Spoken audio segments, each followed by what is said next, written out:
Are you ready to become awesomer? Hello everyone, my name is Umar Hamid. I'm your host on the No Limit Selling podcast, where industry leaders share their tips, strategy, and advice on how you can become better, stronger, faster. Just before we get started, I've got a question for you. Do you have a negative voice inside your head? We all do, right? I'm going to help you remove that voice in under 30 days guaranteed. Not only remove it, but transform it.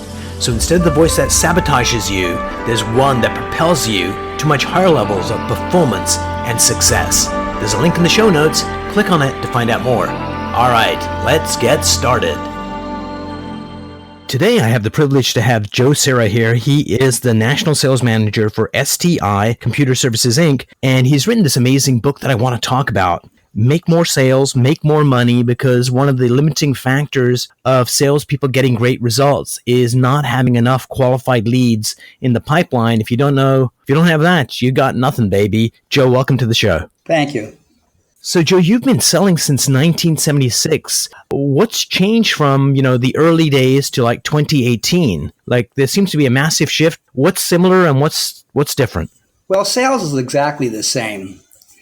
It's still one-on-one, person-to-person, and it's really a personal business. But what's changed more than anything else has been the way we generate leads. In the old days, we used to do a lot of direct mail to try to generate interest in a product. Now we're doing everything on the computer with the internet. So that's probably the biggest change is technology. Brilliant. So just to give us a sense of who you are, in 90 seconds, tell us who you are and what you do. Oh, sure. I'll give you the short version of a long story, but after going to graduate school, I was picked up by IBM as a salesperson to sell, at that time, what they called mini computers to physician groups. And back then, nice. they considered... I'm sorry? I remember mini computers. The DEC and the Data General, all of those, Wang. Well, back then, if you remember, a mini computer was about $40,000, $50,000 to start. And I think a house cost about $36,000. So they weren't that many. And very few people had access to them. But when IBM brought out the PC back in, I think, what was it, 1980, 81, 82, it gave that capability to people to now have a personal computer to do what at one time only the big companies could do. So I got involved early in generating what I called a sales organization product on a PC, which really was nothing more at that time than a mailing list and a very simple contact management software. So one of the limiting factors now is getting enough appointments. So tell me about your book, how to use technology to get more quality appointments so you can have more conversations and sell more products and services. Oh, sure. I never liked cold calling, and I don't think many salespeople do. Makes them cry. So I realized, when I worked for IBM, they basically handed you a telephone book and said, start dialing for dollars. And I didn't like that. So I realized quickly that it made more sense if a prospect asked for information than if you offered it, because it basically told you there was an interest with the prospect. So what I did was I got a little help with a systems engineer at IBM. We put together a mailing list. I got the phone book, typed all the medical practices into the phone book, and sent out a direct mail piece inviting them, the doctors, to a seminar at IBM's office. Right. And lo and behold, 2 or 3 doctors showed up. So that was the beginning of the process to realize that the hard part in selling is generating leads, not selling those leads. So without a good pipeline of leads coming in, you won't be very successful as a salesperson. That makes perfect sense. So right now you're managing a sales team. How many people in the sales team? 6. So how do you help them in like 2018 generate those leads? So take me from like step 1 to they have a conversation with a real live person that's interested. Sure. The process used to be sending out direct mail pieces. And at one time, we sent out 30, 40,000 direct mail pieces a month trying to generate leads. On the marketing piece would be a response card. That came back and we followed up. That became very expensive with the raising rates of postage and everything else. So now we're doing a two-prong approach for generating leads. The first approach is an email blast. Over the past 10, 20 years, we've generated a relatively large prospect list with email addresses. And what we're doing is sending out we don't want to make people crazy, but every month or two, send out information about our products to that list. And of course, you know as well as I do, in sales, timing is the most important thing. So you've got to be able to be available to the prospect when they want to talk to you. So what that is doing is keeping warm prospects informed about us, and then whenever they're ready, they can contact us. So that's probably our primary generation of lead program at the company. What we've also started doing is Google AdWords, and we're putting out Google AdWords about our products, and we're currently running a program on billing software and what's called revenue cycle management for physicians. So if they Google a term like that, we'll pop up onto Google AdWords and once again pull that into our database at our website. Then what happens once we get those ads, we have reps spread out through mainly the Mid-Atlantic territory, and we provide that lead to the salesperson in the territory to follow up with the prospect and talk about our products. We also have a telemarketing operation where we maintain a pretty large list of physician practices.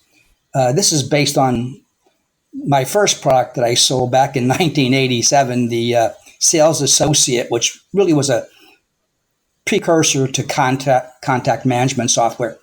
And we're using that to maintain the lists and follow up. So we really have three prongs. We have an ability for the prospect to come to us when they're interested by keeping ourselves in front of them.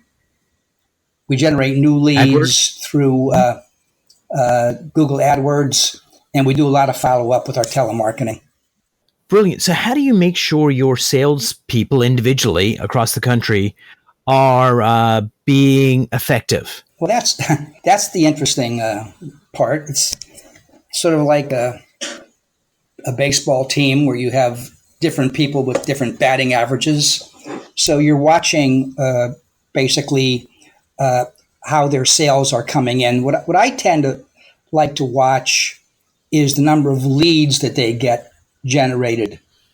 If you know that one salesperson can close 1 in 5 and somebody else can close 1 in 4, all you really have to do is maintain a steady source of leads, which, by the way, is the hard part, to that salesperson, and you know they're going to probably close 1 in 4, 1 in 5, whatever their batting average is. So the key is, in my mind, the key is not how many sales they make, it's how many leads they get. Interesting. Well, that makes sense. That's the measure that you guys are using. So how do you ensure that's happening in the way that you want? Well, I'd say not well. That's the hardest part, because you can never guarantee that you're going to get as many interested people at any one time for a particular sales territory. So what you're doing is you're having these ups and downs based upon generation of leads.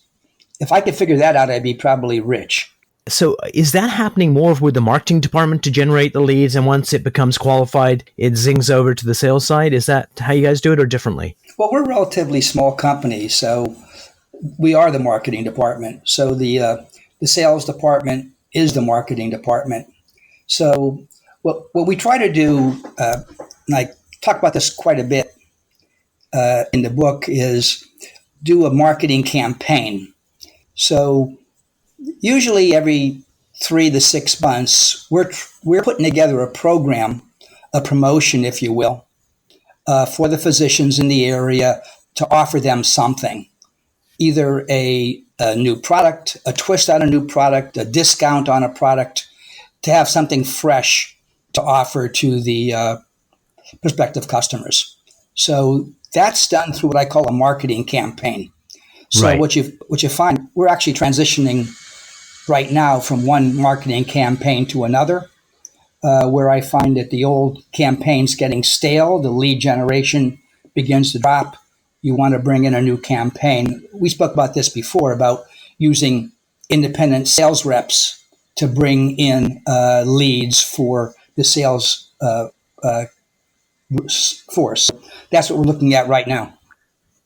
So let's talk about that, because that's actually one of the things I wanted to bring up was that brilliant strategy of using manufacturers reps that already have relationships. So why don't you define kind of who your reps are right now and what they're currently doing with your target base, and then how you onboard them to be part of your team? Sure, it's kind of unique in the medical industry. This really, if you're a company looking for the use of independent sales reps, you really have to look at your industry and how that is set up.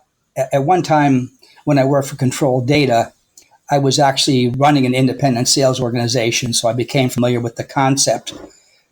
In the medical community, there are a lot of different industries that are selling to that community. And I'll give you one example, is the pharmaceutical companies have direct sales reps that are going into visiting doctors to talk about, for instance, their particular medication. So you have a rep going in talking to a doctor about a medicine. So that a lot of these companies use independent sales reps as well. So what's nice about an independent sales rep is they're allowed to sell more than one product. If you, as you know, if you work for a company, you're really obligated to work only for that company. But if you're an independent, right. If you're an independent sales rep, you have the ability to carry more than one product in your bag. So we're reaching out to those independent sales reps who are in front of doctors, and typically a lot more than we are, to find out if they're in fact looking for a new electronic medical record, or looking for a new software for their billing, or looking for a billing service. And then we offer them a commission if they provide us with that information.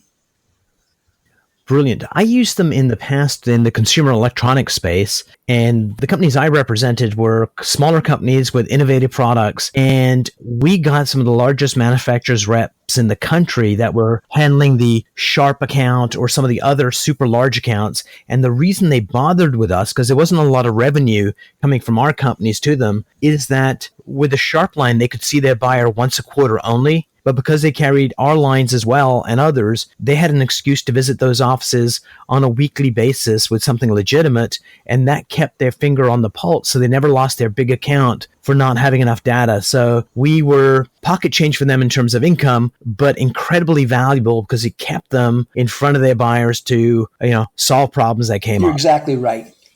We talked about that, you and I, about Electronics Boutique way back when we were selling products to the buyer at Electronics Boutique. And what every independent sales rep wants is a reason to go back and talk to the buyer again. So a new product in your bag gives you a reason to talk to a buyer. It's exactly right. So what do you do when you have a rep that falls into a slump, like somebody that has value, but for whatever reason, personal problem, something about their headspace, that they kind of go into a slump? How do you get them back on board and in the right mindset, doing the right actions? That's a good question, and that happens all the time. An independent sales rep has product in his bag or her bag, and obviously they're going to sell what sells. So it's the key of the manufacturer to get that person to bring their product out of the bag, one of the first two or three products. So it's a matter of educating the sales rep, just like you would educate the customer as to what's valuable about your product. So you need an educational program for the independent sales reps to make them understand why they want to present your product to the buyer. So it's really educational. But, my reps. So I get that there, but I was thinking more of your reps that work directly for you that actually end up having those conversations. How do you get them, we all have like people that play baseball, they get paid millions of dollars. They fall into slumps. So how do you help your sales reps kind of get back in the right headspace? Well, what I tell them to do is give something away. When you're in a slump, the most important thing to do to get out of a slump is sell something. So Right. I always tell them, if you just can't seem to find your way clear of selling something, go give someone a terrific deal. Just break that ice and go make a deal with someone just to get your head straight. And it seems that the best way to get someone back into selling is to sell something. It sounds easy, but it's sometimes you get into that place where nothing seems to work. But it always seems. So, Joe, Yeah. let me just stop you there and commend you, because what you're talking about is sacrilege when it's a VP of sales. I want margin, I want value. And I think getting that person unstuck and not focusing on the bad, focusing on the good in this way is freaking brilliant. So good on you, mate. So, Joe, tell me about the best deal you ever had. Oh, my best deal? Oh, I can tell you. And it's a funny story. I was working for IBM in Philadelphia, and there's a home builder called AP Orleans. And they wanted to buy a computer for their home building business. So I sold them two IBM System 3 Model 15Ds. Long story short, it was close to $250,000 for the computers. So the old man, Mr. Orleans himself, came down and handed me the check for the computer. So I took the check home and showed it Nice. to my wife because I never saw a check that big, and we were like laughing. Well, with the check, I bought Miriam a Honda with that one commission check from that one computer sale. Here's the funny part. Oh, brilliant. About I guess 20 years later, I'm driving down the road near my home, and I'm going by the Honda dealer, and they had a sign in the window: "Buy a Honda, get a free computer." Oh, hilarious. You tried it one way, you might as well try it the other. Well, actually, just shows you a little erosion in the IT world Oh, yeah. But of prices. amazing, isn't it, that power doubles and prices have on a regular basis? Absolutely, believe me, your cell phone has more memory than that $250,000 computer I sold to Mr. Orleans had back in 1979. So what's a deal that you saved from the jaws of death? That's something that you were going to lose, but somehow you did a Hail Mary or went above and beyond to save? Well, that's a good question. That'd probably take a little thought. Well, usually those type of deals happen when there's a competition in a marketplace, and we have large clients that all of a sudden get approached by competitive salespeople to try to take that sale away. So I wouldn't say there's any one deal like that, but multiple times we have to go back in and explain why you made the right decision the first time. This is actually something that I think IBM was very good at, is making the buyer feel that they made a good decision. And there's no saying that no one ever got fired for buying IBM, which is a saying back in the 70s when there were a lot of mainframes out there. And to go back into a client that's ready to leave and explain to them once again why they made the original decision to use your product. And that would probably be the best example I can give you on that topic. That is brilliant, Joe. Thanks so much for sitting down with me. I really learned a lot, and especially that tip on, if a salesperson's stuck, help them sell something to get movement happening, to get them back in the saddle and selling at the, high value again. Thank you.